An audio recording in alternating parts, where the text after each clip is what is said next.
সবাই কেমন আছো?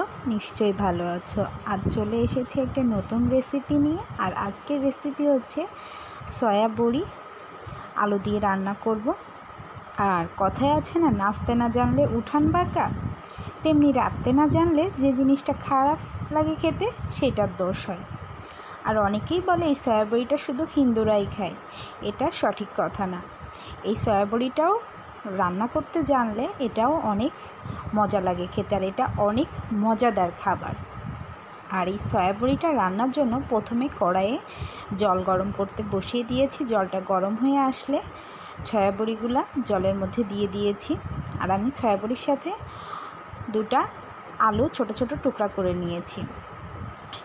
এগুলা একটু ভালোভাবে ফুটে উঠলে তারপর এটা জল ঝরাতে দিয়ে দিব। দিয়ে ঠান্ডা জল দিয়ে ভালোভাবে 2 থেকে 3 বার ধুয়ে নিব।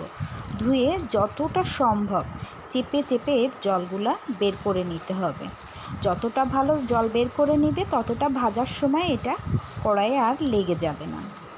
এবার জল ঝরিয়ে নিয়ে কড়াইয়ে তেল গরম করে নিয়ে সয়া বড়ি আর আলুগুলা দিয়ে ভেজে নিলাম। একটু ভাজা ভাজা হয়ে আসলে এতে লবণ হলুদ অ্যাড করে দিব। আর লবণ হলুদ অ্যাড করে দিয়ে একটু ভাজা ভাজা হতে থাকবে। এ সময় এর জন্য একটা মশলা রেডি করে নিব। একটা বাটিতে জিরা বাটা, আদা বাটা, ধনিয়া বাটা, শুকনো মরিচের গুঁড়া, হলুদ, এগুলা সবগুলা একসাথে দিয়ে অল্প একটু জল দিয়ে কিছু সময় রেখে দিব। আর সয়া বড়ি আর আলুটা ভাজা ভাজা হয়ে আসলে এর মধ্যে খুব বেশি ভাজাও করবে না।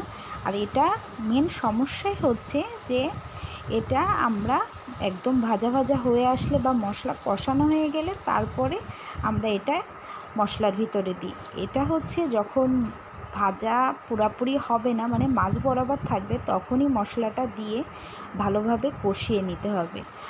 আর দেখো আমি এতে পুরা ভালোভাবে কষিয়ে নিয়ে মশলা যে বাটিতে ভিজিয়ে রেখেছিলাম সেই বাটিটির জলটা দিয়ে ভালোভাবে কষিয়ে নিয়েছি। তারপর ঝোলের জল দিয়ে জলটা ভালোভাবে ফুটে গেলেই হয়ে গেল সয়া বড়ির তরকারি। আর এই ঝোলটা গা মাখো মাখো হলেই বেশি মজা লাগে।